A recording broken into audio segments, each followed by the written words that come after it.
What's up, Eagles Nation? What's going on, NFL world? How you doing, division rivals? This is Stephen Hyder with Gate City Sports Channel, the sports channel where the cerebral NFL fan comes for about 10 minutes of daily content, guys. Hey, if you're new to my channel, guys, if I can ask you to do me a huge favor real quick, go ahead and hit that subscribe button down at the bottom right. You guys have no clue how much that does for us here, guys. All my old guys that's been here, in and out every week, conversing with me and all that. Guys, if I can get you all to do me a favor too, you know what I'm going to ask you to do. Hit that like button, guys. It's how we can communicate with YouTube and the algorithm, so that way it knows to suggest these videos to other people on the platform, so other people can enjoy the content that we push out here. All right, y'all. Let's get to today's topic. Yesterday, as the world of Dak Prescott turned, we talked about Dak Prescott having a legitimate AC joint injury, that he either had a sprain or a tear, something was going on, a bruise, we know, contusion, something happened there. We know that. But I told you, look, I'm not a doctor. I don't know how to read his charts to tell you that. I just know the basic stuff that I learned from college. By no means am I anywhere near an expert when it comes to any of this stuff, guys. I did tell you that during my time of playing football, I've seen a lot of guys take a very similar angle to what Dak Prescott took to the ground. And me personally, in my personal experience, every time I saw someone take that particular angle into the ground where guys like riding him into the ground like that, always separated your shoulder. Always ended up separating your shoulder when that happened. Now, for Dak, it turns out it's not good at all. So there's a gentleman by the name of a Dr. David Choa. He used to formerly work with NFL organizations as a team doctor. And he reviewed the replay of the Dak Prescott injury, the play that we believe where everyone's pretty certain he got injured on.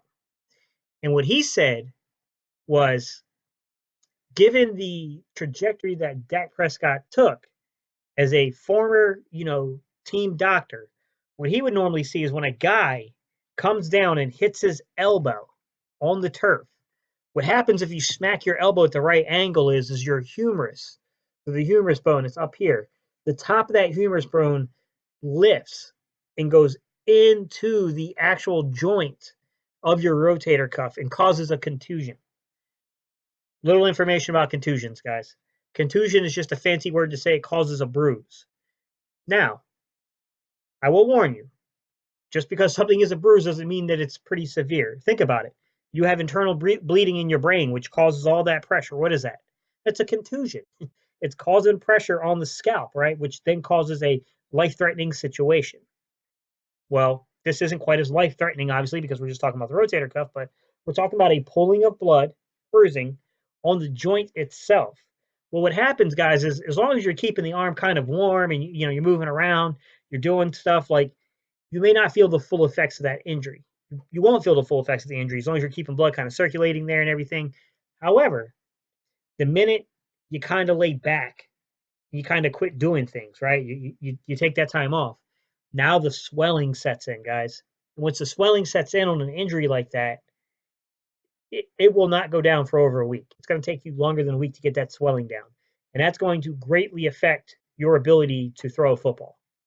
You're going to be in severe pain. And even if you hit it with a cortisol shot, it won't matter. Because although you can minimize some of the pain, you can take some of the swelling out, it's going to keep coming back until you give that thing time to rest. Obviously, given the situation that Dak Prescott is in, really no time for rest. He's going to probably take that cortisol shot, and he's going to go play. So it'll be interesting to see what happens there on that front, guys. It's going to be a very, very interesting development that have happened, because from what I understand is from what David Chow wrote on his Twitter account is that Dr. Chow also wrote that not only does he probably have this contusion of the rotator cuff, but he probably has a sprained AC joint as well. So he sprained the AC joint. So now he's got potential damage that could be caused to not only the clavicle bone, like your collarbone, but also can cause problems with your scapula and your chest area. So the bones and the muscle and the tissue that connects kind of like your chest area, your pecs, so like your shoulder area, and then your shoulder kind of going over the AC joint, going down towards the rotator cuff. Like he's going to be stiff, guys. It ain't going to be right. And the thing is he was able to kind of keep momentum going during the game. But like I said, the minute you start to rest, the more this sets in. I can tell you this. Dallas isn't faking the injury, guys. This is for real. This is a for real injury. Now, how much is this going to limit Dak Prescott? Who knows? The thing is with these type of injuries, guys, is number one, we don't know the extent, the full extent to the injury. So, look, it could be a tear. It could just be a sprain. I mean, we know being Philadelphia Eagle fans that sometimes the front office and team doctors are not always quite transparent with the extent of an injury. So, I don't know the full extent of this injury because, like I said, I can't read the charts. I don't have the medical training to do that. I mean, I know basic anatomy, but I don't know how to read a medical chart. Like that's well above my pay grade. So, interesting tidbit there. And I definitely think this is going to affect the way Dallas attacks us. And that's today's topic, guys. Let's jump into how do I think Dallas is going to attack this Philadelphia Eagles defense in light of the fact that Dak Prescott, he's not going to be fully healthy. Here's Prescott keeping. Matthews can't bring him down. And What changed for the Dallas Cowboys offense last week that allowed them to throw up 40-some points against the Los Angeles Rams? Well, let's go take a venture back and let's look at the 3 weeks prior to them playing the Rams, where they had been on a 3-game losing streak. They had largely placed the ball in Dak Prescott's hands and their offensive coordinator, Kellen Moore's hands, and said, go out there and beat these football teams, fully expecting for their talent to rise above the level of the Bears, the level of, the Bills. They were a little too confident in their abilities and became very predictable in their offense. So simply put, they started off running basically 69% of their offense through 11-man personnel during this period of time. So their offensive frequency broke down to being 69% of all snaps having 3 wide receivers, 1 tight end, and 1 running back. The reason why is this devolves the most power into Dak Prescott's hands. This allows him to work with players like Amari Cooper. It allows him to work with, Randall Cobb in the slot. It allows him to utilize Gallup, on fades and vertical routes. So it gave a lot of power to Dak Prescott. Now, they did also utilize 2 tight end sets because the Dallas Cowboys started to really like the production and the growth they were getting out of Jarwin, their tight end. So they were pairing Jarwin alongside of essentially Jason Witten, and they were running about 17% of their offense out of the 12-man personnel pack. Roughly speaking, guys, 2 wide receivers, 2 tight ends, and a running back. It's 12 men, in short. That left, essentially, roughly 12% of their offense to come out of 2 back sets. You got to keep in mind, the Cowboys are a very talented roster. So I think at times maybe they struggled with how to find balance in the offense, where to put precedent in certain players. And they were kind of undervaluing this back set of Ezekiel Elliott and this kind of rookie that they, been getting this production out of this year. And, it's kind of come back to haunt them, not playing that 2-back set as much as they should have been playing it. Because the Cowboys will give you multiple looks from that set. Not only will they put 2 running backs in the backfield, but they'll also use a lead block, a fullback, a traditional fullback, also inside of that formation and that set. And, it was a big deal. It was a big deal for them to devolve away from that. And I think that caused a lot of the early struggles the Cowboys were dealing with. Starting last week with the Los Angeles Rams game, there was a flip or a change in identity for the Dallas Cowboys. All of a sudden, they went from running 69% of their offense through the 11-man personnel package to to exactly 40% of all their offensive frequency was coming from the 11-man personnel package. So there was a great scaling back of 3 wide receiver sets. Prescott fires, passes, caught. Obviously, in weeks 12 through 14, the 11-man personnel package played a much more prevalent role in the Cowboys' offense. Probably wouldn't be quite as easy to identify necessarily when it was utilized, because it was utilized 69% of the time. So that's going to kind of manifest itself across all downs and distances. But when we looked at the Week 15 game against the Rams, what I would anticipate we'll see Week 16 versus the Eagles is we're going to see the Cowboys mostly utilize 11-man personnel packages in 3rd down plays. Now, I will warn you one thing about them. do not discount the fact that they will run out of the 11-man personnel package. With that said, you see a 3rd and long, you're probably going to look at 11-man personnel out on the field for the Cowboys. And by the way, on the previous clip, I just showed you the Cowboys running 11-man personnel package and, Jason Witten making a hell of a play on the football there. I did note that clearly the finger and the shoulder was getting to Dak Prescott because that was not the best placed ball in the world. It wasn't a horrible throw, especially given circumstances of the injuries. That was not a very well placed ball at all. Some pass interferences. Prescott out to his right, throws, passes, caught. I thought from watching the film that Dallas did an exceptional job at moving the pocket for Dak Prescott, moving him out. And I'm telling you, the Philadelphia Eagles are probably going to need to stay very alert of movement with this Cowboys offense because they are going to bootleg and roll him out.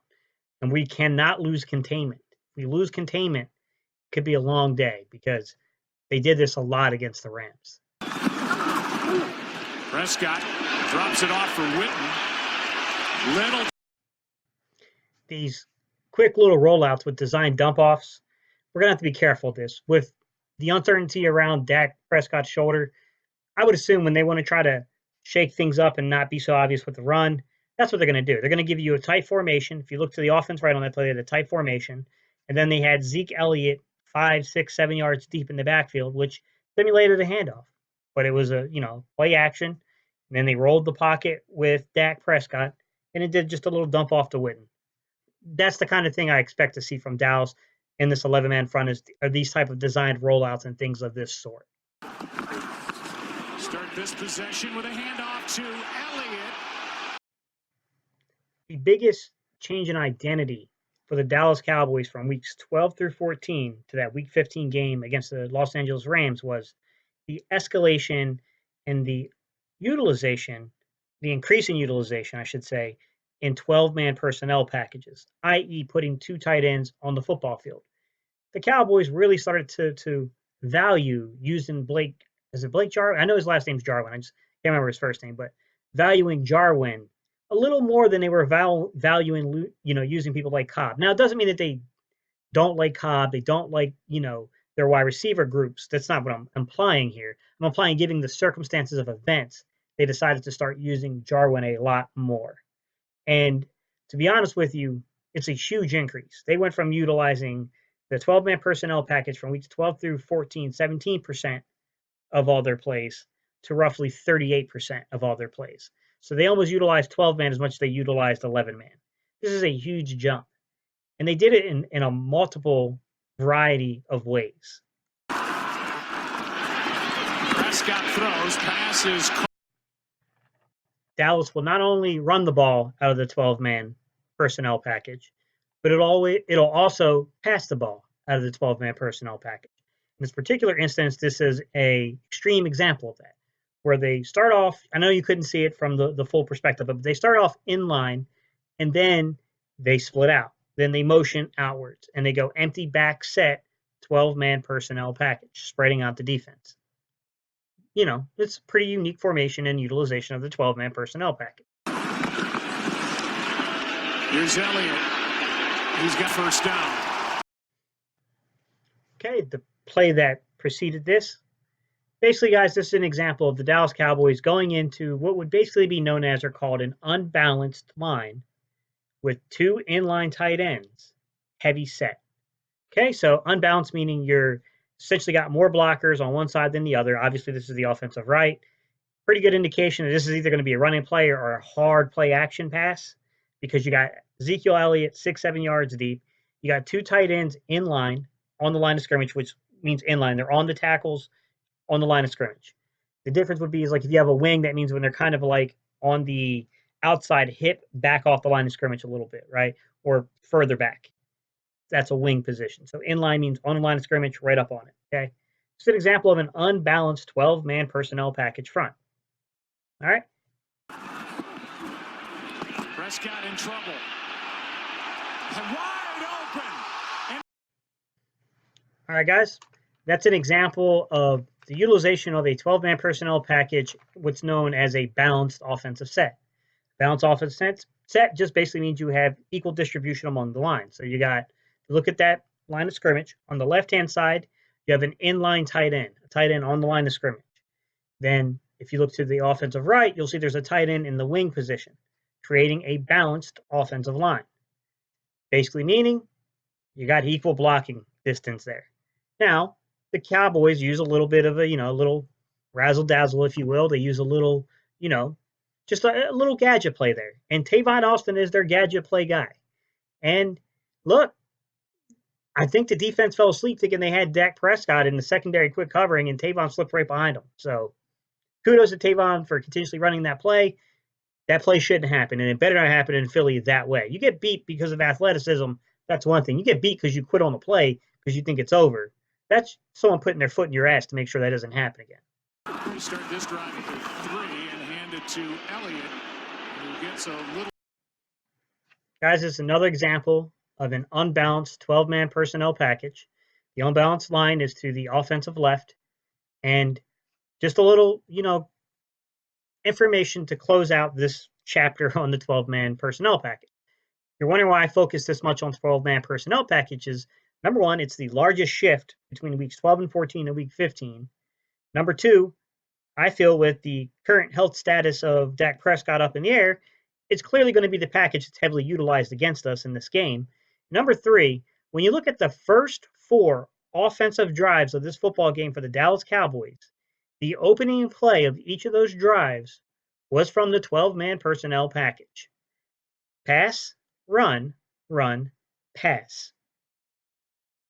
As a matter of fact, out of 18 first down plays I tracked, 9 of those 18 were run out of the 12-man personnel package. 50%.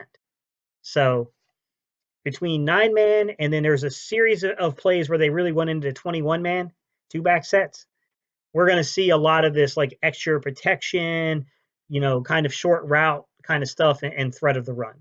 That's what I would anticipate early in downs against the Dallas Cowboys. It doesn't mean they won't play a little 11-man here and there, but 11-man is more primarily their third down kind of distance offense for them, at least of last week and what I would anticipate would be this week.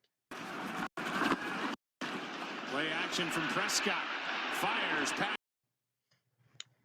Keeping up with the general trend here, guys, as the offensive frequency of the 11-man personnel package has decreased from weeks 12 to 14 compared to week 15, in addition to the 12-man personnel package increasing in its frequency and its use. Same thing can be said with 2-back sets, the 21 and 22-man personnel package, which went from being utilized roughly about 11% of all plays from weeks 12 through 14, all the way up to about 19% of plays in week 15. I would probably feel pretty confident in saying we're going to see a continuation of the general trend of a slight uptick in the utilization of 2-back sets against us. I think this is highly possible given the health status of Dak Prescott.